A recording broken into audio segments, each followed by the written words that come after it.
ഈ വാപ്രത്ത് മനോജിന്റെ വീട് എവിടെയാ? എനിക്ക് അറിഞ്ഞുകൂടാ.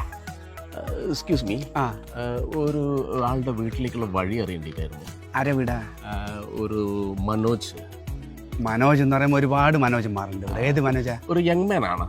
ഗൺമേ മനോജൻ ഇവിടെ ഇല്ല. അല്ല, ഒരു വാപ്രത്ത് മനോജ്. ഏത് വാപ്പുറത്തെ മനോജ്? അതാ. അത് നിങ്ങളൊരു കാര്യം ചെയ്തോ, ഈ റോഡ് നേരെ പോകുന്നത് കാർത്തികപ്പള്ളി റോഡാ. കാർത്തികപ്പള്ളി വില്യാപ്പള്ളി. ആടെ നിങ്ങൾ കാർത്തികപ്പള്ളി റോഡുമ്പോഴേക്ക് നേരെ പോയി കഴിഞ്ഞാൽ കാർത്തികപ്പള്ളി ഓട്ടോറിക്ഷ നിർത്തുന്നൊരു സ്റ്റാൻഡ്, ഓട്ടോ സ്റ്റാൻഡ്. ആടെ നിങ്ങൾ ആരോടും ചോദിച്ചോ, ഒരു കൃത്യമായിട്ട് പറഞ്ഞു. സോറി, അങ്ങനെ ആരോടും ചോദിച്ചാൽ അവർക്ക് പറയാൻ പറ്റിയിട്ടില്ലെങ്കിലോ? ആടെ എല്ലാവർക്കും അറിയാം. എന്നാ പിന്നെ ഒരു കാര്യം ചെയ്യും, നിങ്ങൾ കാർത്തികപ്പള്ളി ഓട്ടോറിക്ഷ സ്റ്റാൻഡിൻ്റെ അടുത്ത് എത്തുമല്ലോ, ആടന്ന് വലത്തോട്ടേക്കുള്ള റോഡ്, മഞ്ചേരി അമ്പലം എന്നുള്ള ഒരു ബോർഡും എല്ലാം കാണാം. ആടന്ന് നേരെ പോയി മുട്ടുന്നത് നമ്മളെ തയ്യുള്ള നാനൂട്ടൻ്റെ ഒരു പീടിയൻ്റെ അടുത്ത് എത്തും.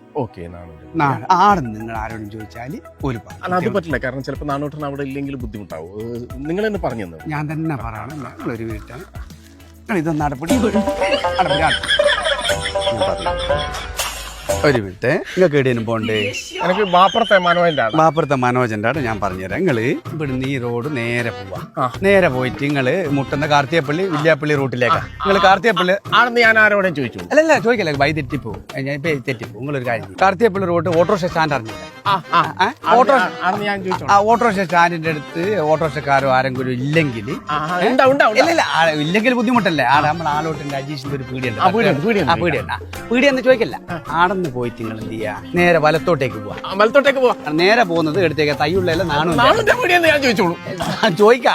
നാണുവിന്റെ പീടിയുടെ അടുത്ത് കുറച്ചും കൂടി മുമ്പോട്ട് പോയിട്ട് നമ്മളെ പിന്നെ മഞ്ചേരി ബാലന്റെ പീടിയ ആടുന്ന് ചോദിക്കുമല്ലോ. എന്നാ പിന്നെ ആടുന്ന് ചോദിച്ചാൽ ബാലാട്ടം കൃത്യമായിട്ട് കേട്ടോ. എനിക്ക് മനസ്സിലായിക്കല്ലേ? എനിക്കെല്ലാം മനസ്സിലായി. സംശയമൊന്നുമില്ല?